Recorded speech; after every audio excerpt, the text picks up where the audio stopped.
Halo semuanya, kembali lagi bersama saya Madianto. Kali ini kita akan membahas tentang cara mengatur keuangan rumah tangga yang efektif.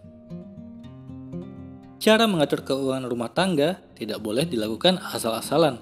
Kalau dilakukan asal-asalan, kesehatan finansial keluarga bisa terancam. Lalu bagaimana sih cara mengatur keuangan rumah tangga yang efektif? Berikut beberapa tips yang dapat kamu lakukan untuk mengatur keuangan rumah tangga sesuai dengan kebutuhan. Yang pertama, kalkulasikan seluruh pendapatan.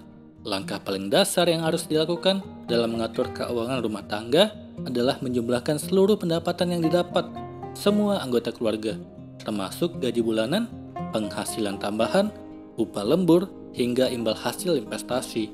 Hal ini bertujuan untuk mengetahui seberapa besar dana yang bisa dialokasikan untuk masing-masing pos kebutuhan, yaitu kebutuhan primer, sekunder, dan juga tersier. Kedua, menyusun rencana pengeluaran prioritas. Setelah merampungkan kalkulasi pendapatan, tulislah berbagai rencana pengeluaran rumah tangga berdasarkan daftar prioritas atau diurutkan dari kebutuhan mana yang sifatnya paling mendesak. Sebut saja, pengeluaran untuk kebutuhan konsumsi, transportasi, membayar tagihan listrik, air, telepon, sewa rumah, kartu kredit, cicilan utang, dan ragam biaya rutin lainnya. Ketiga, alokasikan dana untuk tabungan, asuransi, dan investasi. Sisihkan sekitar 25% dari total pendapatan yang kamu peroleh untuk keperluan menabung, asuransi, dan investasi. Sebagai contoh, 10% pendapatan digunakan untuk tabungan darurat, 5% untuk pembayaran asuransi kesehatan, dan 15% untuk investasi. Ketika aktivitas itu memiliki manfaat masing-masing, dengan menabung, kamu dapat memiliki dana simpanan untuk membeli rumah, membayar keperluan tidak terduga atau kebutuhan lainnya. Kesehatan keluarga pun terlindungi berkat adanya asuransi. Begitu pula dengan investasi yang berguna untuk memutar uang, sehingga tidak habis begitu saja. Keempat, persiapkan dana cadangan. Kamu juga disarankan untuk mempersiapkan dana cadangan di luar tabungan. Pengalokasian anggaran untuk dana cadangan bisa digunakan saat ada keperluan mendesak. Mengingat sifat dana cadangan yang bebas, kamu dapat menentukan sendiri nominal yang akan disisihkan untuk pos ini. Tapi perlu diingat, kamu perlu membuat komitmen untuk tidak mengusik keberadaan dana cadangan kalau memang tidak ada hal yang benar-benar mendesak. Kelima, bedakan kebutuhan dan keinginan. Perilaku konsumtif timbul karena seseorang mengalami kesulitan dalam membedakan kebutuhan dan keinginannya.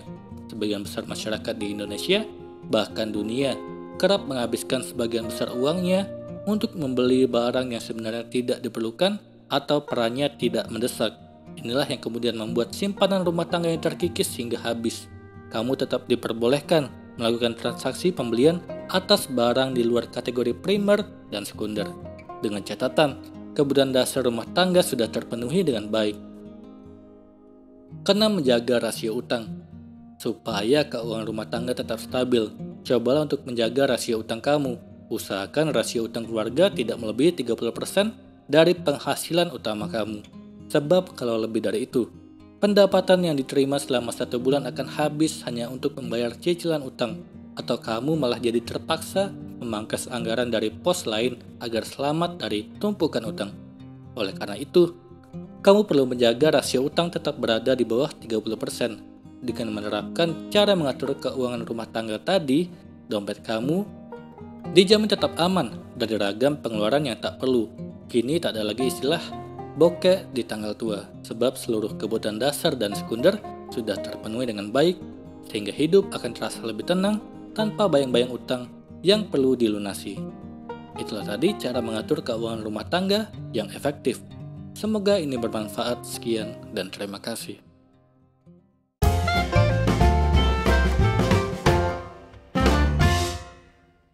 Halo semuanya, terima kasih telah menonton video ini sampai akhir. Jika kalian punya saran, silahkan tuliskan di kolom komentar video apa yang harus saya buat untuk selanjutnya.